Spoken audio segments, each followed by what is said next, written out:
हम्म। जब हम इतिहास की बात करते हैं ना तो अक्सर लगता है कि बस कुछ तारीखें होंगी, कुछ संधियां होंगी। लेकिन आज जिस विषय पर हम ये डीप डाइव कर रहे हैं वो किसी सस्पेंस थ्रिलर फिल्म की स्क्रिप्ट से कम नहीं है। हाँ, बिल्कुल।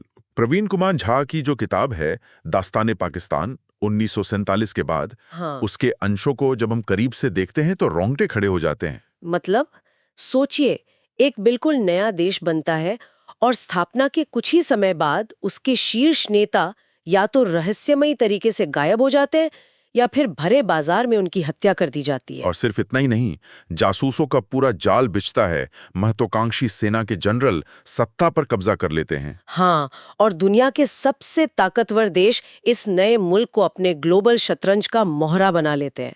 ये सब 1947 के तुरंत बाद की असली भू राजनीतिक घटनाएं हैं। और यहाँ जो सबसे रोचक बात है, वो ये है कि इतिहास सिर्फ ये जानना नहीं है कि क्या हुआ, बल्कि ये समझना है कि क्यों हुआ। ये एक ऐसे देश की कहानी है जिसका निर्माण एक धार्मिक विचार पर हुआ, लेकिन वो अपनी ही भौगोलिक और सांस्कृतिक विविधताओं से लगातार टकराता रहा। ठीक है, चलिए इसे विस्तार से समझते हैं। आज की हमारी इस चर्चा का मकसद केवल घटनाओं को जानना नहीं है।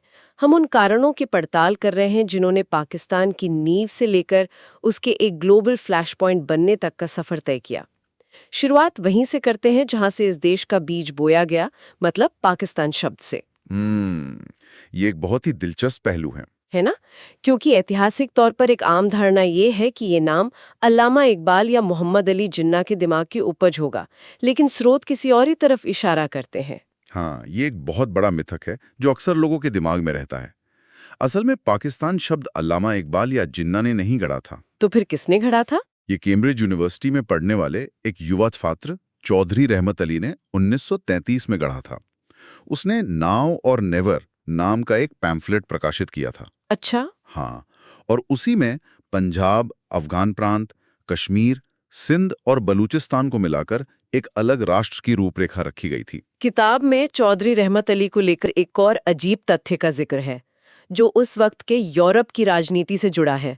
मतलब क्या वाकई उनके विचारों का कनेक्शन अडोल्फ हिटलर की विचारधारा से था? मैं जब ये पढ़ रही थी तो मुझे बहुत हैरानी हुई। कनेक्शन सीधा तो नहीं था, लेकिन वैचारिक प्रभाव बहुत गहरा था। रहमत अली असल में अडोल्फ हिटलर की आत्मकथा मीन कैम्प और उसकी शुद्ध नस्ल यानी प्योर रेस की थ्योरी से बहुत ज्यादा प्रभावित था। ओ गॉड, सच में? बिल्कुल। 1930 का दशक यूरोप में अतिराष्ट्रवाद का दौर था और रहमत अली उसी चश्मे से भारतीय उपमहाद्वीप को देख रहा था। मतलब वो सिर्फ जमीन नहीं मांग रहा था? नहीं, वो सिर्फ एक अलग जमीन का टुकड़ा नहीं मांग रहा था, बल्कि वो एक ऐसी विशिष्ट पहचान स्थापित करना चाहता था जो उसके नजरिए में पूरी तरह से शुद्ध हो। ये विडंबना ही है कि जो विचार इतनी शुद्धता की बात कर रहा था, वो जमीन पर उतरते ही कैसे लड़खड़ा गया। 1947 में देश बना, लेकिन ये कुछ ऐसा था जैसे किसी बड़े स्टार्टअप का भारी भरकम आईपीओ लॉन्च हुआ हो। हाँ, बहुत सटीक एनालॉजी है ये। है ना? और अगले ही पल उसके सारे मुख्य संस्थापक नदारद हो जाएं। बचे हुए बोर्ड मेंबर्स इस बात पर लड़ पड़ें कि ऑफिस में कौन सी भाषा बोली जाएगी। बिल्कुल ऐसा ही हुआ था जमीनी स्तर पर। मतलब 1948 में बीमारी के कारण जिन्ना का निधन हो जाता है और फिर 1951 में रावलपिंडी के कंपनी बाग में पाकिस्तान के पहले प्रधानमंत्री लियाकत अली खान की सरेआम एक अफगान नागरिक द्वारा हत्या कर दी जाती है। और लियाकत अली खान की हत्या दरअसल पाकिस्तान के राजनीतिक इतिहास का पहला बड़ा टर्निंग पॉइंट थी। उनके आखिरी शब्द थे, पाकिस्तान सलामत रहे। लेकिन उनकी जाते ही तो एक वैक्यूम बन गया ना। बिल्कुल, सत्ता का जो वैक्यूम बना उसने नवजात देश की दिशा ही बदल दी। उस वक्त वैश्विक स्तर पर शीत युद्ध यानी कोल्ड वॉर अपनी शुरुआती शक्ल ले रहा था। लियाकत अली खान अमेरिका और सोवियत संघ के बीच संतुलन बनाने की कोशिश कर रहे थे। हाँ, लेकिन उनकी हत्या के बाद तो चीजें बदल गईं। पूरी तरह से उनकी हत्या के बाद पाकिस्तान स्पष्ट रूप से अमेरिकी खेमे की तरफ झुक गया। कई इतिहासकार और विश्लेषक इस बात की तरफ भी इशारा करते हैं कि इस हत्या के पीछे विदेशी खुफिया एजेंसियों की साजिश हो सकती है, ताकि उस क्षेत्र में अमेरिका या ब्रिटिश एजेंसियां अपने हितों को साध सकें। हाँ बिल्कुल। लेकिन संस्थापकों के इस तरह अचानक चले जाने के बाद जो बचे हुए नेता थे, उनके सामने सबसे बड़ी चुनौती क्या थी? क्योंकि स्रोतों को देखकर ऐसा लगता है कि धर्म का जो साझा धागा था वो देश को बांधने के लिए काफी नहीं पड़ रहा था। अगर हम इसे बड़ी तस्वीर से जोड़कर देखें तो मुख्य चुनौती सत्ता, भाषा और संसाधनों पर नियंत्रण की थी। पूर्वी पाकिस्तान जो आज बांग्लादेश है, वहां की बहुसंख्यक आबादी बंगाली बोलती थी। और उनकी अपनी एक बहुत ही समृद्ध सांस्कृतिक पहचान थी। बिल्कुल।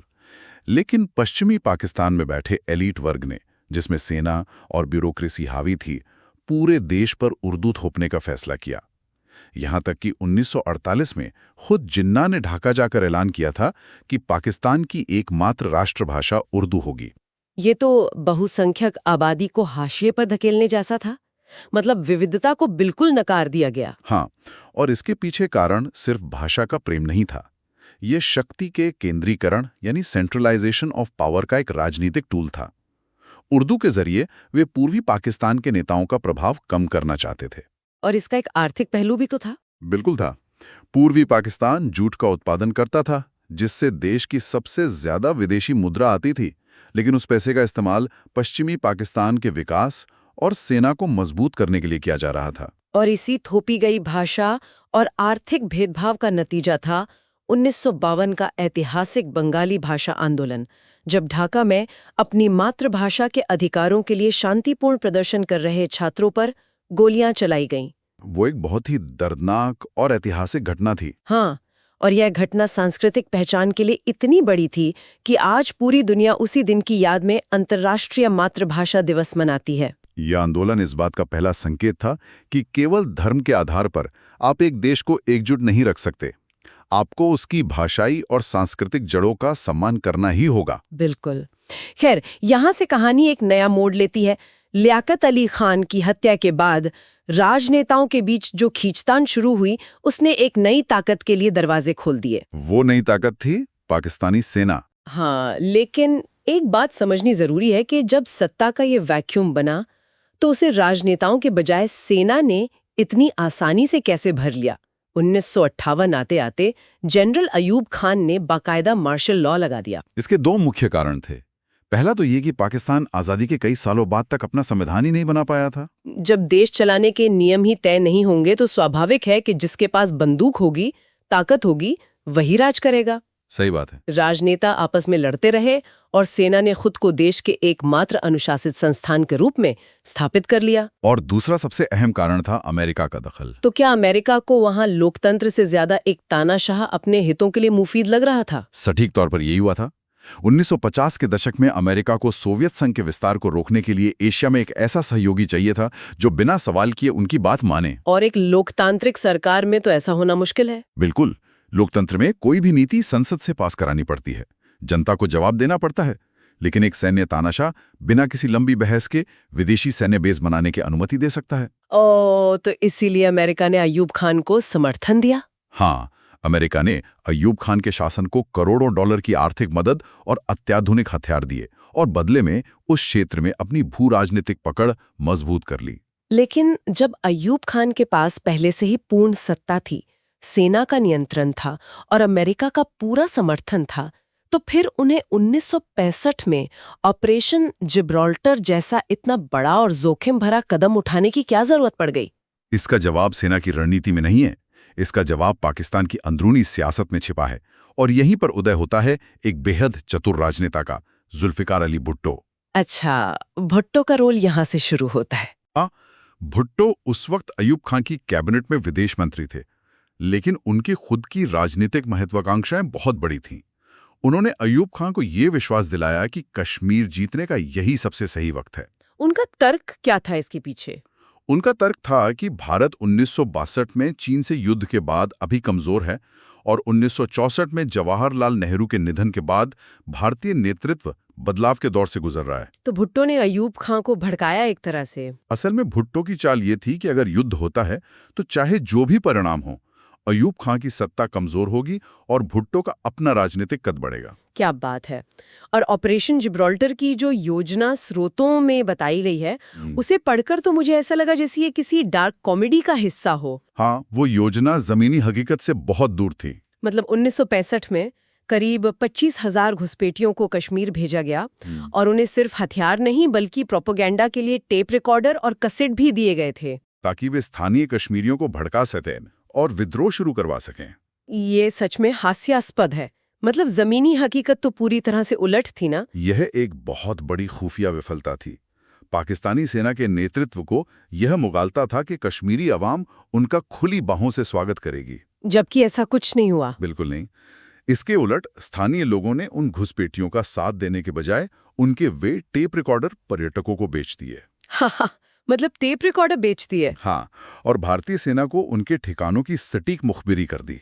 और इसी ऑपरेशन की विफलता ने 1965 के उस पूर्ण स्तरीय युद्ध की आग भड़काई, जिसमें टैंकों का वो ऐतिहासिक महायुद्ध देखने को मिला। असल उत्तर और खेमकरण के मोर्चे पर जो हुआ वो सैन्य रणनीतियों का एक बड़ा उदाहरण है। हाँ, स्रोतों के अनुसार एक तरफ भारत के पुराने द्वितीय विश्व युद्ध के जमाने के शर्मैन टैंक्स थे और दूसरी तरफ पाकिस्तान के अत्याधुनिक अमेरिकी पैटर्न टैंक। और यहीं पर तकनीक के मुकाबले इंसानी जज्बे और भौगोलिक समझ की जीत हुई। कैसे? मतलब पैटर्न टैंक तो बहुत एडवांस थे ना। पैटर्न टैंक बहुत भारी और अत्याधुनिक थे, लेकिन पंजाब के खेतों की कीचड़ वाली जमीन के लिए वो उपयुक्त नहीं थे। भारतीय सैनिकों ने, जिनमें वीर अब्दुल हमीद का नाम सबसे प्रमुख है, अपनी रणनीतिक सूझबूझ दिखाई। मैंने पढ़ा है उनके बारे में, एक साधारण जीप पर लगी गन के जरिए उन्होंने उन टैंकों को उड़ा दिया था। बिल्कुल, उन्होंने उन अजेय माने जाने वाले पैटर्न टैंकों का कब्रिस्तान बना दिया। तो क्या 1965 का युद्ध सिर्फ जमीन के कुछ टुकड़ों के लिए था, या ये पाकिस्तान के अंदर चल रही सत्ता की भूख का नतीजा था? क्योंकि युद्ध के बाद ताशकंद समझौता हुआ और अयूब खान कमजोर पड़ गए। ये युद्ध पूरी तरह से सत्ता की भूख का नतीजा था। जैसा मैंने पहले कहा था कि भुट्टो की योजना अयूब खान को कमजोर करने की थी, वो दाव बिल्कुल सटीक बैठा। भुट्टो ने सारा इल्जाम अयूब खान पर डाल दिया होगा। हाँ, भुट्टो ने युद्ध की असफलता का पूरा ठीकरा अयूब खान के सिर फोड़ दिया और खुद को जनता के सामने एक राष्ट्रवादी नायक के तौर पर पेश किया। अयूब खान के पतन की शुरुआत यहीं से हो गई। लेकिन इस पूरी राजनीतिक उठापटक और संसाधनों की बर्बादी का सबसे बड़ा खामियाजा उस हिस्से को भुगतना पड़ा जो पश्चिमी पाकिस्तान से मीलों दूर था, यानी पूर्वी पाकिस्तान। 1970 के आम चुनाव इस पूरे इतिहास का एक बहुत बड़ा मोड़ थे। हाँ, इन चुनावों में पूर्वी पाकिस्तान के नेता शेख मुजीबुर रहमान ने 160 सीटों के साथ स्पष्ट बहुमत हासिल कर लिया था। वो एक ऐसा ऐतिहासिक पल था जब पाकिस्तान के पास अपने लोकतांत्रिक ढांचे को बचाने और अपनी गलतियों को सुधारने का आखिरी मौका था। मतलब शेख मुजीबुर रहमान का बहुमत इतना स्पष्ट था कि उन्हें बिना किसी शर्त के पूरे पाकिस्तान का प्रधानमंत्री बनना चाहिए था। तकनीकी और लोकतांत्रिक रूप से तो यही होना चाहिए था, लेकिन पश्चिमी पाकिस्तान के सैन्य शासक याहिया खान और जुल्फिकार अली भुट्टो किसी भी कीमत पर एक बंगाली को सत्ता सौंपने के लिए तैयार नहीं थे। भुट्टो का वो नारा तो बहुत मशहूर हुआ था ना, स्रोतों के मुताबिक, उधर तुम इधर हम। हाँ, बिल्कुल। जब किसी बहुसंख्यक आबादी को लोकतांत्रिक तरीके से चुना हुआ उनका अधिकार नहीं मिलता है तो असंतोष का ज्वालामुखी फटना तो तय है। लेकिन पश्चिमी पाकिस्तान के नेतृत्व ने इसे सुलझाने के बजाय सैन्य बल का क्रूर रास्ता चुना। और वो रास्ता था 25 मार्च 1971 को शुरू हुआ ऑपरेशन सर्च लाइट। ओ, ये बहुत ही भयानक हिस्सा इतिहास का। जनरल टिक्का खान, जिनकी क्रूरता के कारण उन्हें बलूचिस्तान का कसाई कहा जाता था, उन्हें ढाका भेजा गया। ढाका यूनिवर्सिटी के छात्रों, बुद्धिजीवियों और पूर्वी पाकिस्तान के आम नागरिकों पर जो भयानक सैन्य कहर बरपाया गया, वह आधुनिक मानवाधिकारों के इतिहास का एक बहुत ही काला पन्ना है। और इसी नरसंहार से बचने के लिए लाखों शरणार्थी भारत की सीमा में दाखिल होने लगे थे ना। हाँ, जिससे भारत के लिए एक अभूतपूर्व आर्थिक और सुरक्षा संकट पैदा हो गया। यहाँ बात सच में दिलचस्प हो जाती है। मतलब ये एक 3D चेस गेम की तरह था। प्यादे पूर्वी पाकिस्तान के आम लोग थे, लेकिन इस गेम को खेल रहे थे दुनिया के सबसे ताकतवर लीडर्स, वॉशिंगटन, मॉस्को, बीजिंग और दिल्ली में बैठकर। बिल्कुल सही कहा आपने। दुनिया की बड़ी महाशक्तियां इसमें अपने दांव खेलने लगी। स्रोत यह स्पष्ट बताते हैं कि अमेरिकी राष्ट्रपति रिचर्ड निक्सन और उस वक्त के उनके राष्ट्रीय सुरक्षा सलाहकार हेनरी किसिंजर पूरी तरह से पाकिस्तान के समर्थन में खड़े थे। और अमेरिका का वो अंधा समर्थन किसी लोकतांत्रिक मूल्य के लिए नहीं था, बल्कि उनकी अपनी कूटनीतिक जरूरतों के लिए था। किस तरह की जरूरत है? असल में किसिंजर असलक पाकिस्तान का इस्तेमाल चीन के साथ अपने कूटनीतिक रिश्ते सुधारने के लिए एक बैक चैनल के रूप में कर रहे थे। जुलाई 1971 में किसिंजर ने इस्लामाबाद से ही गुपचुप तरीके से बीजिंग की यात्रा की थी। अच्छा, तो पाकिस्तान उनके लिए एक पुल का काम कर रहा था। बिल्कुल, इसलिए अमेरिका किसी भी हाल में याहिया खां को नाराज नहीं करना चाहता था। आधिकारिक रिकॉर्ड्स ये भी बताते हैं कि निक्सन ने भारतीय नेतृत्व और विशेषकर तत्कालीन प्रधानमंत्री इंदिरा गांधी के लिए बेहद अभद्र और अपमानजनक भाषा का इस्तेमाल किया था। ये तो स्रोतों में बहुत साफ तौर पर दर्ज है। जी और दूसरी तरफ चीन भी अमेरिका और पाकिस्तान के इस गठजोड़ के साथ खड़ा था। हाँ, चीन का भी अपना एजेंडा था भारत को लेकर। लेकिन भारत ने कूटनीतिक स्तर पर इस दोहरी चुनौती का सामना कैसे किया? क्योंकि एक तरफ अमेरिका जैसी सुपर पावर थी और दूसरी तरफ चीन। ऐसे में सैन्य हस्तक्षेप करना एक बहुत बड़ा जोखिम था। मतलब भारत के लिए तो ये करो या मरो वाली स्थिति थी। और यहीं पर भारत ने एक भू राजनीतिक मास्टर स्ट्रोक खेला। अगस्त 1971 में भारत ने सोवियत संघ के साथ शांति, मित्रता और सहयोग की एक ऐतिहासिक संधि पर हस्ताक्षर किए। इस संधि का असल मतलब क्या था जमीनी स्तर पर? इसका सीधा मतलब ये था कि अगर अमेरिका या चीन युद्ध के दौरान भारत पर हमला करते हैं तो सोवियत संघ उसे अपने ऊपर हमला मानेगा और भारत के बचाव में आएगा। वाओ, ये तो बहुत ही शानदार कूटनीतिक चाल थी। बिल्कुल, इस एक चाल ने अमेरिका और चीन को सीधे युद्ध में कूदने से रोक दिया। और इसी दौरान एक और घटना हुई थी जो किसी स्पाई थ्रिलर के क्लाइमैक्स जैसी लगती है, गंगा विमान का अपहरण। हाँ, ये भारतीय खुफिया एजेंसी का एक बहुत ही दिलचस्प ऑपरेशन था। भारत की खुफिया एजेंसी रॉ और उसके संस्थापक आर.एन. काव की योजनाएं कितनी गहरी और सटीक थीं, इसका ये एक बेहतरीन उदाहरण है। जनवरी 1971 में भारत के ही एक पुराने रिटायर हो चुके विमान गंगा को 2 कश्मीरी अलगाववादियों ने हाईजैक किया और लाहौर ले गए। और इस घटना का सबसे दिलचस्प पहलू यह है कि उन हाईजैकर्स में से एक डबल एजेंट था। Wait, really?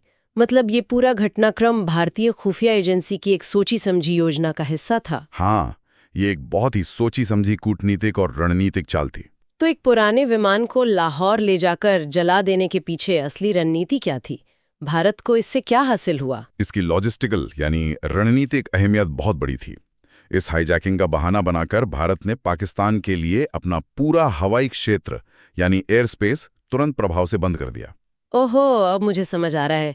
इसका सीधा असर पाकिस्तानी सेना की सप्लाई चेन पर पड़ा होगा। बिल्कुल, पश्चिमी पाकिस्तान से पूर्वी पाकिस्तान जाने वाली सैन्य उड़ानों को भारत के ऊपर से जाने के बजाय अब श्रीलंका के ऊपर से हजारों मील का पूरा चक्कर लगाकर जाना पड़ता था। मतलब एक छोटा सा हवाई सफर अब बहुत लंबा हो गया। हाँ, विमानों को बहुत ज्यादा ईंधन, समय और पैसा खर्च करना पड़ रहा था, जो कि युद्ध की कगार पर खड़े किसी भी देश के लिए घातक है।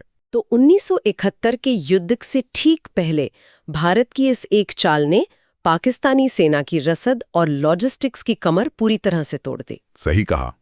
जब दिसंबर में औपचारिक युद्ध शुरू हुआ तो पूर्वी पाकिस्तान में मौजूद पाकिस्तानी सैनिक पहले से ही थके हुए और संसाधनों की भारी कमी से जूझ रहे थे। और उसका नतीजा पूरी दुनिया के सामने था।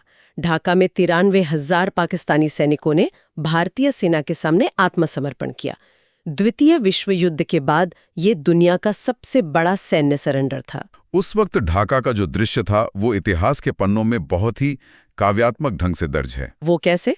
एक नए देश बांग्लादेश का जन्म हो रहा था और वहां एक साथ 2 गीत गूंज रहे थे, बांग्लादेश का आमार सुनार बांग्ला और भारत का जनगणमन। अरे वाह, भूगोल की लकीरें बदल गई थीं। लेकिन ये कितनी अद्भुत बात है कि इन दोनों ही देशों के राष्ट्रगान एक ही इंसान रविंद्रनाथ टैगोर की कलम से निकले थे। यही बात साबित करती है कि सांस्कृतिक जड़ें हमेशा राजनीतिक सीमाओं से कहीं ज्यादा गहरी होती हैं। बिल्कुल। खैर, 1971 के इस करारी हार के बाद पाकिस्तान का नक्शा ही नहीं, उसका मनोविज्ञान भी बदल गया। याहिया खान को गद्दी छोड़नी पड़ी और आखिरकार सत्ता जुल्फिकार अली भुट्टो के हाथ में आ गई। हाँ, वही भुट्टो जिन्होंने युद्ध भड़काया था। भुट्टो ने एक नया पाकिस्तान का नारा दिया, लेकिन ये नया पाकिस्तान किस दिशा में जा रहा था? ये एक बहुत ही विरोधाभासी दौर था। भुट्टो ने देश में इस्लामी समाजवाद लागू करने की बात की, लेकिन उनकी सबसे बड़ी चिंता भारत थी। 1974 में जब भारत ने स्माइलिंग बुद्धा के नाम से अपना पहला शांतिपूर्ण परमाणु परीक्षण किया तो भुट्टो ने ठान लिया कि पाकिस्तान भी हर हाल में परमाणु बम बनाएगा। उनका वो मशहूर बयान था ना कि हम चाहे घास खाएंगे लेकिन बम जरूर बनाएंगे। बिल्कुल वही बयान। लेकिन एक तरफ वो विज्ञान और परमाणु तकनीक की बात कर रहे थे और दूसरी तरफ देश में कट्टरपंथ को हवा दे रहे थे। किताब में डॉक्टर अब्दुल सलाम का जो वाकया है वो सच में रोंगटे खड़े कर देता है। वो एक बहुत ही दुखद कहानी है। जिस देश को तरक्की और विज्ञान की सबसे ज्यादा जरूरत थी, वहां टैलेंट को धर्म के तराजू पर तौला जा रहा था। डॉक्टर अब्दुल सलाम की कहानी पाकिस्तान के इतिहास का सबसे बड़ा त्रासद पन्ना है। वे पाकिस्तान के सबसे शानदार वैज्ञानिक थे। उन्होंने ही देश के परमाणु कार्यक्रम और अंतरिक्ष अनुसंधान की नींव रखी थी। और आगे चलकर वो नोबेल पुरस्कार जीतने वाले पहले मुस्लिम वैज्ञानिक भी बने ना? हाँ, बिल्कुल। लेकिन पाकिस्तान में उन्हें वो सम्मान नहीं मिला जिसके वे हकदार थे। इसके पीछे की वजह उनका अहमदिया पंथ से होना था। हाँ, कट्टरपंथियों के बढ़ते दबाव में आकर भुट्टो सरकार ने 1974 में अहमदिया समुदाय को गैर मुस्लिम घोषित कर दिया। देश के सबसे बड़े वैज्ञानिक को अपना ही मुल्क छोड़कर जाना पड़ा। ये बहुत ही निराशाजनक है। और विडंबना देखिए कि जब उनकी मृत्यु हुई तो उनकी कब्र के पत्थर पर पहला मुस्लिम नोबेल पुरस्कार विजेता लिखा गया था, लेकिन बाद में स्थानीय प्रशासन ने वहां से मुस्लिम शब्द को खुरचकर मिटा दिया। उफ, मतलब विज्ञान, प्रतिभा और देश के भविष्य को राजनीतिक फायदे के लिए धार्मिक कट्टरता की वेदी पर बलि चढ़ा दिया गया। दुर्भाग्य से यही सच है। और भुट्टो ने सत्ता में बने रहने के लिए जिस धार्मिक तुष्टीकरण का सहारा लिया, अंततः वही उनके पतन का कारण भी बना। वो कैसे? उन्होंने सेना प्रमुख के पद पर जनरल जिया उल हक को नियुक्त किया। भुट्टो को लगा था कि जिया एक सीधे साधे इंसान है जो उनके वफादार रहेंगे। लेकिन सत्ता के खेल में कोई किसी का वफादार नहीं होता। बिल्कुल, ये भुट्टो की सबसे बड़ी राजनीतिक भूल थी। 1977 में उसी जिया उल हक ने भुट्टो का तख्ता पलट कर दिया और पूरी सत्ता पर कब्जा कर लिया। और 1979 में एक विवादित हत्या के मामले में भुट्टो को फांसी पर लटका दिया गया। जी हाँ। मुझे यहाँ एक बात समझ नहीं आ रही है। जिया उल हक के पास सेना की पूरी ताकत थी, उन्होंने अपने सबसे बड़े राजनीतिक विरोधी भुट्टो को रास्ते से हटा दिया था, तो फिर उन्हें देश का इतने बड़े पैमाने पर इस्लामीकरण करने की क्या जरूरत पड़ गई? ये एक बहुत ही महत्वपूर्ण सवाल है। मतलब स्रोतों में बताया गया है कि उन्होंने स्कूलों में कुरान की शिक्षा अनिवार्य कर दी, ज़कात टैक्स लगाया, शरिया कानून लागू कर दिए, जहां चोरी पर हाथ काटने जैसे दंड तय किए गए। इसके पीछे उनका क्या मकसद था? देखिए, जैसा कि सत्ता के खेल में होता है, सत्ता पर कब्जा करना एक बात है, लेकिन जनता की नजरों में उसे जायज ठहराना यानी लेजिटिमेसी हासिल करना दूसरी बात है। अच्छा, तो ये लेजिटिमेसी के लिए था? बिल्कुल। जिया उल हक अच्छी तरह जानते थे कि उन्होंने एक लोकतांत्रिक रूप से चुने हुए प्रधानमंत्री को फांसी दी है।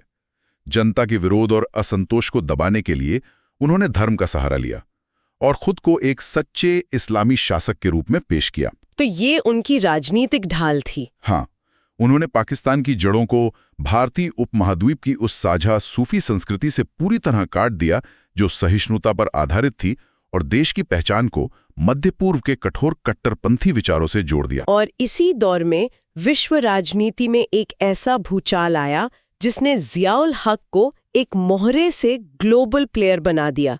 1979 में सोवियत संघ ने अफगानिस्तान में अपनी सेनाएं भेज दी और एक बार फिर अमेरिका को पाकिस्तान की सख्त जरूरत पड़ गई। यहाँ हालात बिल्कुल ऐसे थे जैसे दो बड़े जमींदार अमेरिका और सोवियत संघ अपनी दुश्मनी निकालने के लिए किसी और के खेत में आग लगा रहे हों। बहुत ही सटीक एनालॉजी है। मतलब अमेरिका ने सोवियत संघ से लड़ने के लिए जिहाद को एक विदेशी नीति के हथियार के रूप में इस्तेमाल किया। क्या राजनीतिक फायदे के लिए धर्म और कट्टरपंथ को हथियार बनाना एक ऐसी आग से खेलना नहीं है जो अंततः उसी देश को जला देती है? बिल्कुल है। अमेरिका ने जिया उल हक को करोड़ों डॉलर और अत्याधुनिक हथियार दिए। पाकिस्तान की खुफिया एजेंसी ISI ने मुजाहिदीन लड़ाकों को ट्रेनिंग दी। मदरसों को विदेशी फंड मिलने लगा। और इसी का नतीजा था ओसामा बिन लादेन जैसे लोगों का उदय। हाँ, इसी दौरान पूरी अरब दुनिया से ओसामा बिन लादेन जैसे युवा सोवियत संघ के खिलाफ लड़ने के लिए अफगानिस्तान पहुंचने लगे, जिसने पूरी दुनिया का भविष्य बदल दिया। लेकिन जिस हथियार से कोई दूसरों पर हमला करता है वो कई बार उसके खुद के हाथों में फट जाता है। अमेरिका और पाकिस्तान ने मिलकर सोवियत संघ को तो पीछे धकेल दिया, लेकिन इसके बदले में पाकिस्तान के अपने समाज को क्या मिला? पाकिस्तान के सामाजिक ताने बाने की पूरी तरह से धज्जियां उड़ गईं। कलाशिनकोव कल्चर यानी अवैध हथियारों की भरमार हो गई देश में। और नशाखोरी का भयानक स्तर भी तो बढ़ा। हाँ, और ऐसा धार्मिक चरमपंथ पनापा जिसने पूरी दुनिया का भविष्य हमेशा के लिए खतरे में डाल दिया। जो आग दूसरों के लिए लगाई गई थी वो मुड़कर पाकिस्तान के अपने ही घर को जलाने लगी। तो जब हम इतिहास के इन सारे पन्नों को एक साथ पलटकर देखते हैं तो एक बहुत ही स्पष्ट और गहरी तस्वीर उभरती है। बिल्कुल। जब कोई भी राष्ट्र अपनी जमीनी सच्चाई, अपनी भौगोलिक, आर्थिक, भाषाई और सांस्कृतिक विविधताओं को नकार कर केवल एक पहचान के आधार पर अपना अस्तित्व गढ़ने की जिद करता है तो उसका अंतर्निहित ढांचा कमजोर हो जाता है। और उसका परिणाम हम देख ही चुके हैं इतिहास में। हाँ, इसका परिणाम राजनीतिक अस्थिरता, बार बार के तख्ता पलट और ऐसे संघर्षों के रूप में सामने आता है जिनका खामियाजा कई पीढ़ियों को भुगतना पड़ता है। और हमें ये भी नहीं भूलना चाहिए कि कैसे महाशक्तियों की भू राजनीतिक बिसात किसी देश के आंतरिक विकास और उसके लोकतंत्र को हमेशा के लिए अपंग कर सकती है। सही कहा। आज की वैश्विक राजनीति और भू राजनीति को समझने के लिए पड़ोसी देशों का ये इतिहास एक दर्पण की तरह है। और आज की इस चर्चा को विराम देने से पहले मुझे लगता है कि यह पूरा घटनाक्रम हमारे लिए एक बहुत बड़ा और विचारणीय सवाल खड़ा करता है। वो क्या? जरा सोचिए, अगर 1970 के दशक में अमेरिका और सोवियत संघ के बीच का शीत युद्ध अपने चरम पर न होता, अगर इन महाशक्तियों ने अफगानिस्तान को अपने वर्चस्व की लड़ाई का अखाड़ा न बनाया होता और पाकिस्तान में हथियारों और पैसों की वो बाढ़ न आई होती, तो शायद आज की तस्वीर बहुत अलग होती। बिल्कुल। तो क्या पाकिस्तान आज भी सैन्य शासन और धार्मिक कट्टरवाद के उसी चक्रव्यूह में फंसा होता, या क्या वो एक सामान्य, प्रगतिशील और विज्ञानमुखी लोकतंत्र बनने की दिशा में आगे बढ़ सकता था? ये वाकई सोचने वाली बात है। 1947 में जो दास्तान शुरू हुई थी उसकी पटकथा आज कुछ और ही होती। बस इसी विचार के साथ हम आज की इस ऐतिहासिक चर्चा को यहीं समाप्त करते हैं।